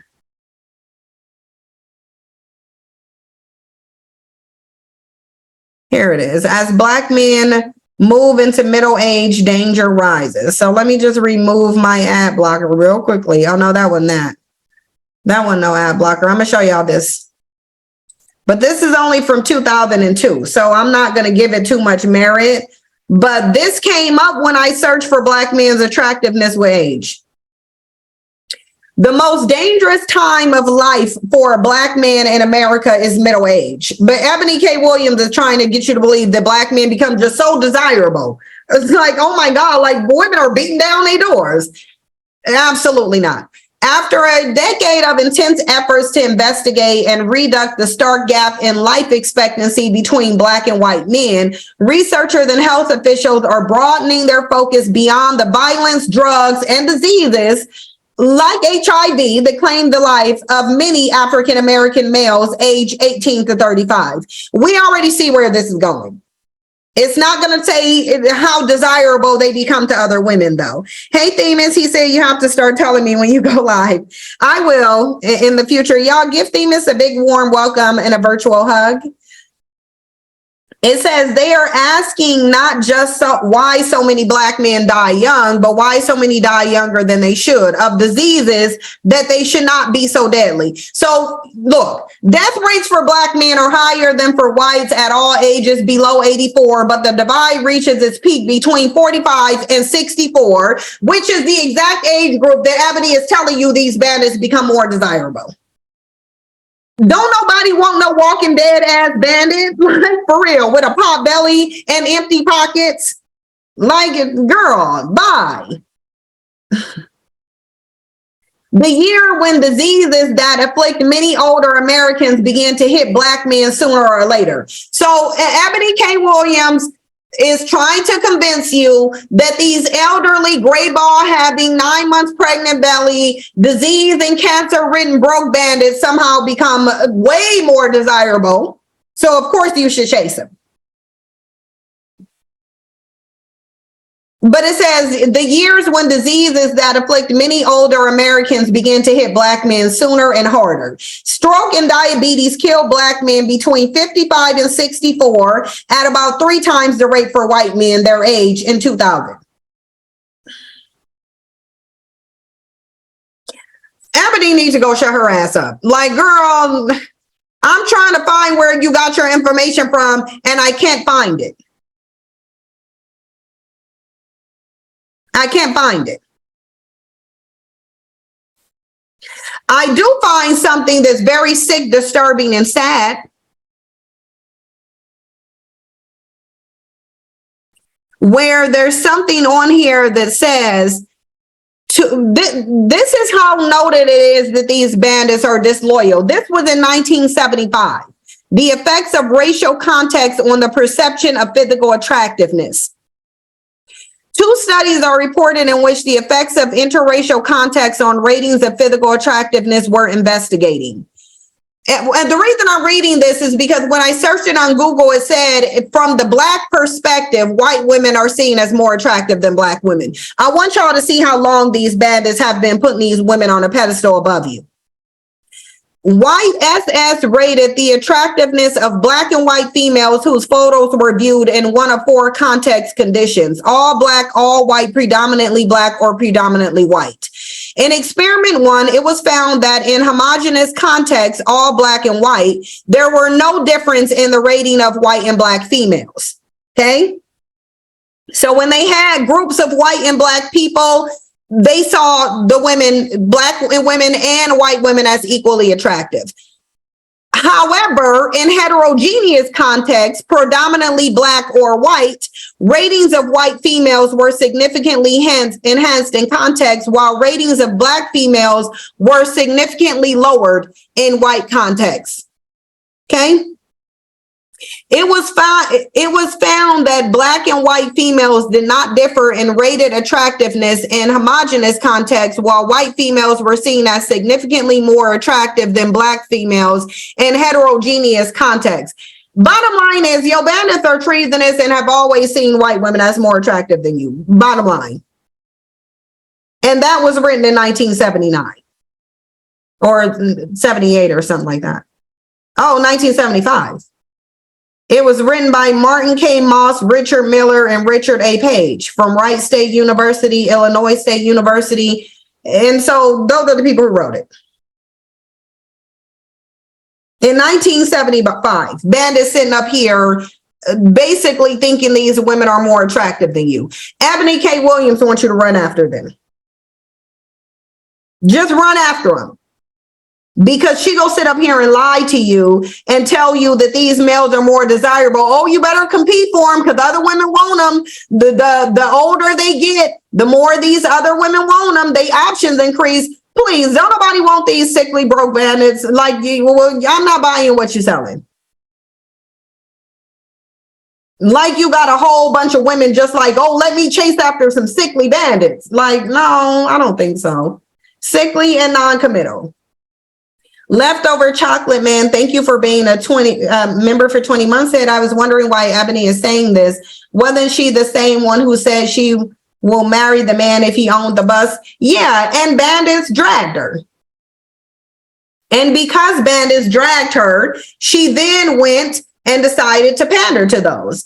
Feisty Goddess, thank you so much. Said, an oppressor has no skin color or gender. Our own people have a vested interest in oppressing Black women. It's time for the Sinji and Princella collab. It's going to come. I need to reach out to Princella again because I haven't been reaching out to her. She hit me up while I was in Hawaii, but I just forgot to respond. And then I got a bunch of stuff that I'm dealing with too. It says we cannot allow this shit to continue. I agree, but I am going to hit Princella up. I was supposed to do it today, and then I remembered I had a whole bunch of stuff to do this morning. I'm going to try to reach out to her tomorrow. Z said refractory period increases as men age. Ebony over here lying through her damn teeth. And she's one of the reasons why people say attorneys are so dishonest. And that's because of women like Ebony K. Williams who want to sit up here and make up her own reality, acting like somebody actually desire these bandits when really nobody does. But she did go on the Breakfast Club though. I got to show y'all the I'm not going to share the screen because this will be a copyright. iHeart Music will do a copyright strike. I'm not about to deal with that. How do I know they'll do it? Because I've dealt with it before. So I've dealt with iHeart Music and their copyright claims, and I'm not interested. I'll pick and choose my battles, and battling with iHeart Radio ain't about to be one of them. It's not going to be one of them. Okay, hold on, y'all. Let me do something real quickly, and then I'm gonna get into this thing.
Okay, sorry about that, y'all. I'm about to play this Ebony K. Williams thing. I'm just printing my sister some stuff while I'm doing it. So if y'all hear the printer in the background, then y'all know why. Yeah, in that one. All right, let me get my clips. Okay, here we go. This is a conversation for ladies, and I texted my good friend Charlamagne and says the friend of the show. I heard the conversation yesterday. I appreciated the critique and the constructive nature of it. And I said, since I'm down the street on the train, let me know if y'all can hear it. Or about what you agree with and what you disagree with, and have a ladies conversation about it. Let's do it. So the disagree for me came with the starting with the infertility and the market value appreciating. So with the infertility, I know I said this yesterday, some stuff is science, right? You can't get around that. But I feel like when you start with that and you lead with that, it then makes people get defensive and they don't hear the rest of it. I know when I first listened to it, I was like, oh God, this is going to be another one of those conversations where like someone's telling me as a woman, by the time you get this age, your life is over. And, when you're trying to figure things out and you're like, I'm 31 years old, right? Like I'm recently out of a very long relationship, as a woman, as a Black woman, right? Especially working. Okay, here's my issue though. Why is she talking about a woman's fertility as if these men actually care about kids? As if these men actually value. It's funny because bandits are putting out the opposite message. They're literally telling you how much they devalue women who have children, who want children. So therefore, they're telling you that your fertility, as long as it's working, is a burden to them. And Ebony is using it as one of the reasons why you should be desperate in a relationship, desperate to get married because somehow your fertility, which is your ability to procreate, which bandits openly talk about how they actually devalue it, that somehow they're going to be looking for you to be fertile. No, they're not. No, they're not. They don't even value like what are you talking about? This is why I'm saying it's the amount of lies for me. Like the amount of lies is ridiculous. Let me play the next one. This is a conversation for ladies, and I might not get that other chance. Like I gotta do it right the first time.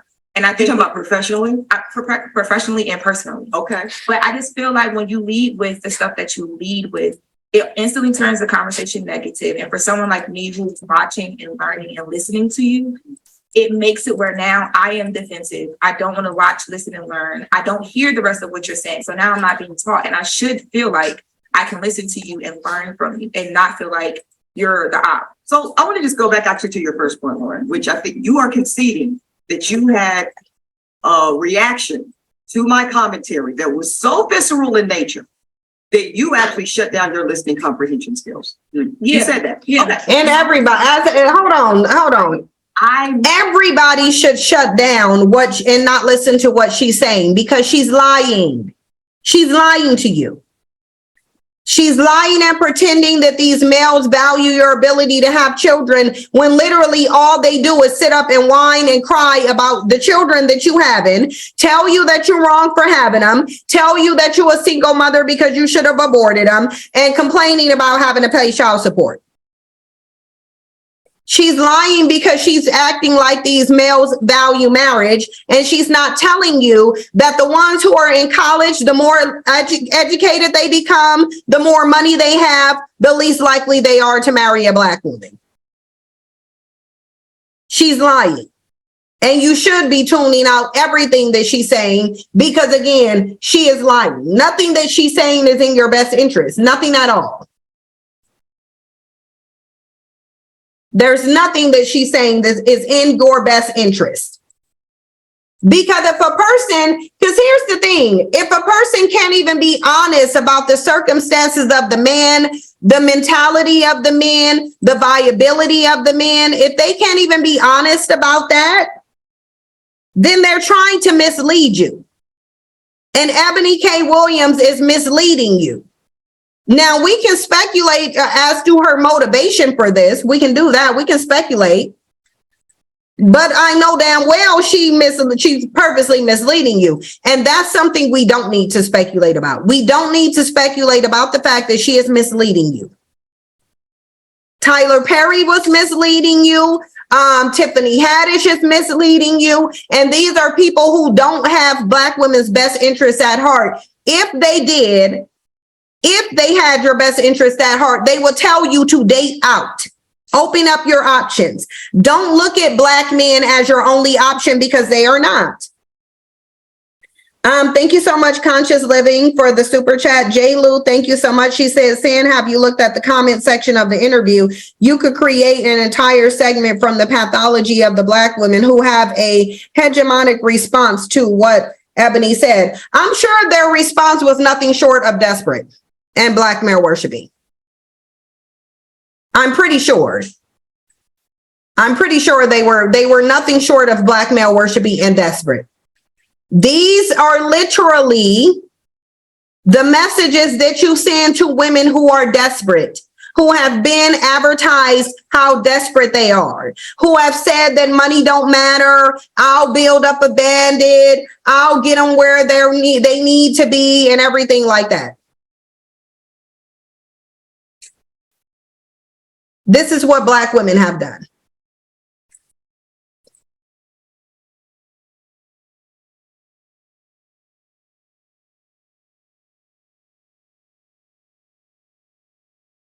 Let me get into the next video really quickly. Doing the labor, Ebony. You are doing the service of letting young girls that are currently in position to put themselves in best practices matters. And it's good that somebody is rolling up their sleeves and doing the work and having the conversation publicly that quiet as kept many pockets of Black elite culture are having with their children generationally every day. But the thing is, she's not the only one having this discussion, though. She's not the only one having this discussion. Tyler Perry just came out and had this discussion too. But you choose to not consume. So when I was giving the advice, the strategy, the game, putting certain people up on some game, I'm talking to a very limited pool of young Black ladies, the ones that are currently in school or immediately following school or graduate school. So this is actually not even applicable to you, Lauren. So let me finish. I have to finish because wait. Hold on, I have to finish my thought. I just want to wait before you finish your thought. I just want to let's rewind a little bit, because I also think too, the reason why people also, because not just me or the people, because even the people it's meant for, I'm sure some of them did the same exact thing as well. And some did not. Right. And some did not. And some did not. Right. Because you read all the comments, right? Yeah, I did. So what I think happens is with you, and I saying this in the most respectful way, I think that the way that you approach things, like even this conversation right now, it can make it does that. It dilutes the whole point of. I'm gonna tell y'all something about what Ebony K. Williams does. When Ebony K. Williams first come out and talk about how she wouldn't date a bus driver unless they own the busing company, and then turned around and talk about how Black women out of desperation should chase males who don't even value marriage and don't want to marry them, she's contradicting herself.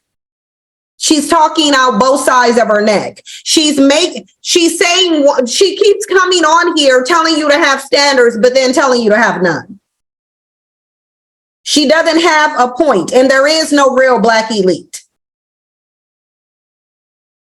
But she's not the only one who's saying this. Everyone who comes with this discussion, and I'm about to let y'all hear this clip from Fox Soul when Dr. Heavenly was talking about it. I want y'all to hear what Al Reynolds and Funky Dineva had to say. I want y'all to hear it. I'm about to come over here.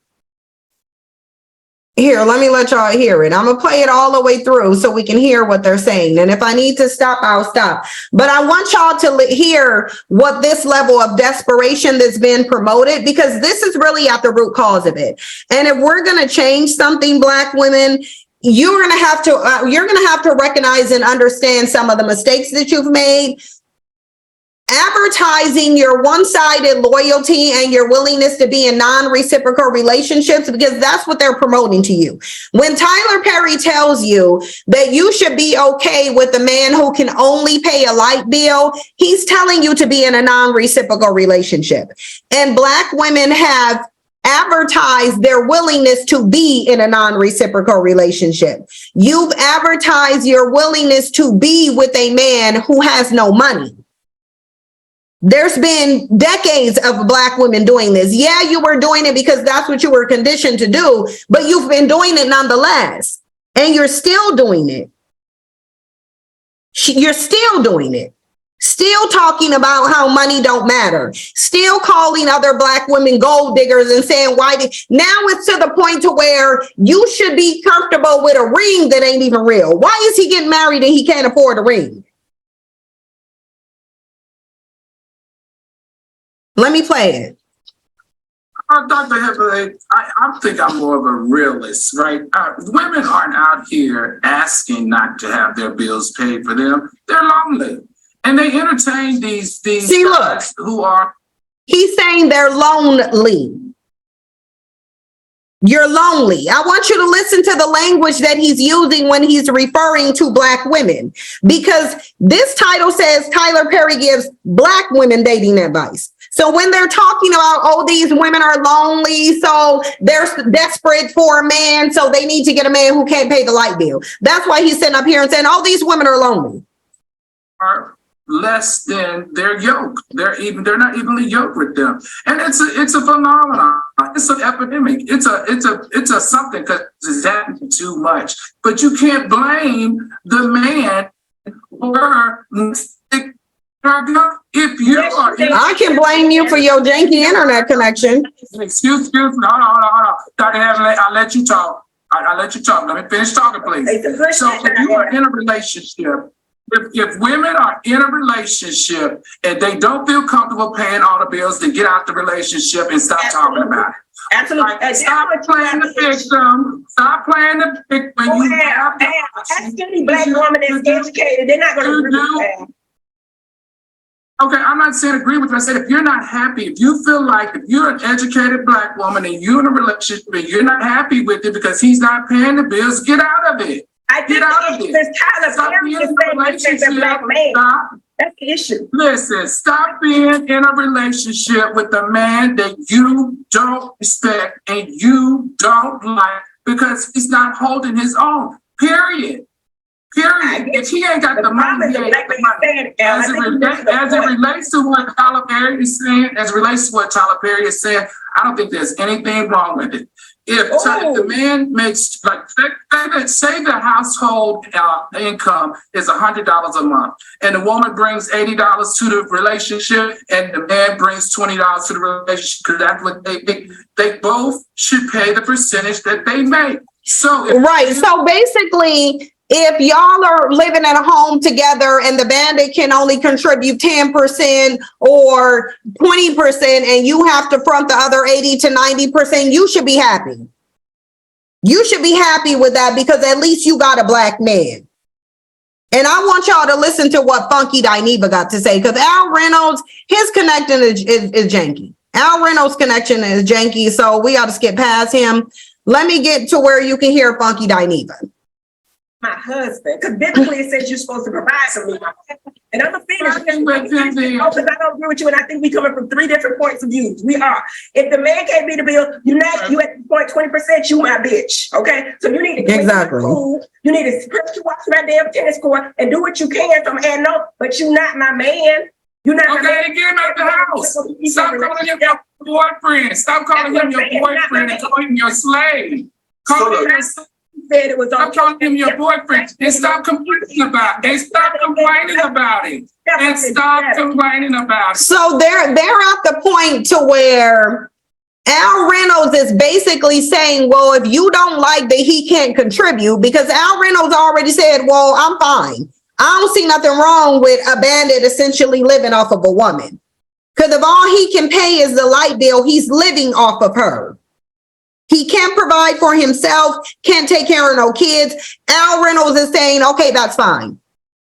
I don't see no problem with it. And if you don't like it, then stop complaining because these women are lonely. So he's basically saying, well, then tolerate being single then, because this is where the black man is. And literally, Funky Dineva is just going to come right out and say that. So let's listen to him. Well, let me jump in here. Your man is not holding this way. All right, let me jump in here real quick because the audience is saying, and call on heaven, you got to be quiet because can't nobody hear when all us talk. So first and foremost, I think Tyler Perry used an extreme, right? I don't think in the real world, nobody, man, woman, or flower pot is finna sit back and just let some bitch come up in their house and be paying a light bill. Here is the question, and I post this on my Instagram, and heavily, I want you to give me a realistic answer. Because I'm hearing both of y'all, but black women right now are in this position, and I'm listening where they say we're out earning, we're more educated, we make more money than men, and then they complain about a lack of availability of black men. I understand that, okay? And we can make the argument that black men need to step it up, and I 100% agree that they need to step it up. However, if we're being realistic, let's just say you're 38, you're 40, you're at that high place earning. The black men as a collective are probably not going to step it up in time enough in your lifetime. So with the current availability of men, what are you to do? All right? What are you to do? If you make it what you make it and the only available pool of black men available to you right now or you know, make a little less than you, a little less educated to you, I'm not asking you to settle, and I'm not telling you to do. To Al's point about the stop complaining, you're complaining about a man that doesn't exist. If they don't exist right now because the pool of dating of black men got piss and shit in it, then what are y'all to do? If you want to be married and you want to have children and you want companionship and this is all that's available, what are you to do? Get you a damn puppy. The lady got fake baby. And this is where I want to pause it at. This is where I want to stop it at. The man is gonna have to, Now that y'all heard that, Funky Dineva is saying to you, look, black men are comfortable in the nothing ass bitch position and they ain't about to change it. So he's saying if you want a black man who's going to be a provider, who can afford to take you out, who can afford to maintain the home, that man don't exist. So you either go take these broke bums or, as Dr. Heavenly said, you go get you some animals, some pets. Notice how all of them are acting like the only people that you have access to are other men. The reason why they're not bringing up your other male options because you don't bring them up. If every time a discussion like this was had, black women were saying, well, if black men don't do better, then we just go find another male group, they would stop acting like you don't have any options. This is the attitude that you foster when you accept men who don't have nothing. And see, this is where Funky Dineva is proving that what Tyler Perry is saying is false. He's saying, oh, well, if you just accept these males who can only pay the light bill, they'll be motivated to do better. No, they won't, because Funky Dineva just told you this is the position black men are in. They ain't about to do better. They should, but they're not going to. So since they're not going to do better, what are you going to do? If you want a black man, this is what you got to accept. When you accept men who have nothing, they will continue to have nothing. They will not look to be better. Black women have been accepting bandits in this nothing ass bitch position, and they refuse to do better. They're literally having a standoff with you, basically saying, this is where we at. If you don't like it, go get another group of men. They calling your bluff. They're saying, if you don't like where we at, then just be single. But this is what we doing. We should step it up, but we ain't. And the reason they ain't, because you're accepting the fact that they ain't gonna step it up. You're accepting it. And you've been accepting it and been advertising your willingness to accept with it.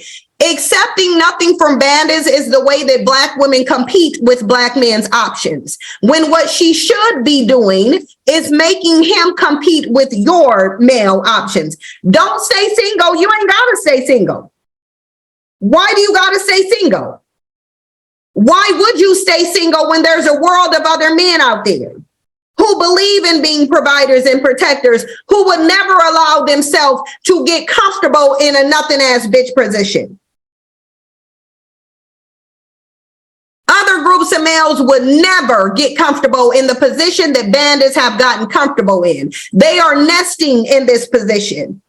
And they're saying, I'm nesting in this position. I'm comfortable here. I ain't about to put in the work to get more. It would take, and do y'all know the enormous amount of work that it would take for bandits to elevate themselves? And not even to be on par with other males. They still wouldn't even be on par with other males. To just elevate themselves a little bit from where they're at, it would take a tremendous amount of work and competing with males, and they ain't willing to do it. They're not willing to do it. They're not. Thank you, FSK said this dusted the whole mess, but we got to see where we cultivated this dusty environment. We have to take accountability for that. Tebow said BW are scared to bring up other non-Black men as an option because then Black men will bring up how non-Black men don't want Black women and Black women aren't equipped with debunking their talking points. That I do believe that that's true. For the most part, I do believe that's true. But Black women better get it together and figure it out.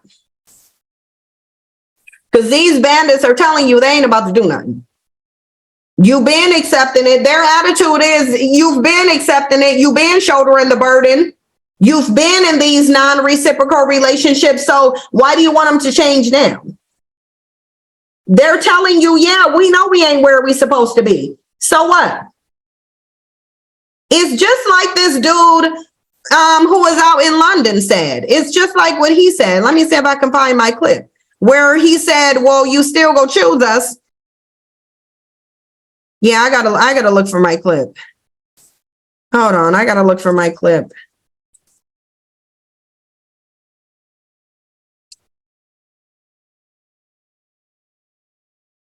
Because they telling you, well, you still about to choose us. So we ain't about to give you nothing. And that's basically what Funky Dineva is saying. He's saying, yeah, we know. We know we broke. We know we dusty. We know we ain't got nothing to offer you. We know most of us can only afford to pay a light bill, if that. And what are you gonna do? You want a Black man, don't you? You said we were the prize, didn't you? You said we were your preference, didn't you? You said the only thing you want is a Black man, didn't you? So now they're saying, okay, well, if you want us, then you need to take us in our dusty, nothing ass bitch position. That's what they're telling you. And most Black women are going to continue to accept them. They're going to continue. Most Black women are going to continue to accept them. They will. And they know it. They don't feel like they're at risk of losing your support. That's why they are emboldened. They would never be this bold if they thought they had the possibility of losing your support. And that's why Ebony K. Williams can and is sitting up in here parodying off Kevin Samuels' old, stale, now buried talking points. And she ain't about to give you no point of reference. She's not about to do that. She's not about to cite no sources. She's not about to pull up no data for you. Absolutely not. She ain't gonna do it. She's just gonna sit up there just like all of these bandits do. And she's gonna tell you, oh, well, Black men got a lot of sexual marketplace value. Oh, Black men's desirability increased. Yeah, but y'all saw that I just tried to do a Google search. I found no such information. Ain't found one piece of data that talks about how Black men are more attractive as they age. It's talking about how Black men's health declines. as they age, how their lifespan gets shorter as they age, how unattractive physically and unhealthy and sickly they become with age. Ain't nobody sitting up here like these bandits ain't sought after the older they get. Ebony gonna have to prove it. I want to see the proof, Ebony. That's my thing. Prove it. I want Ebony to prove it.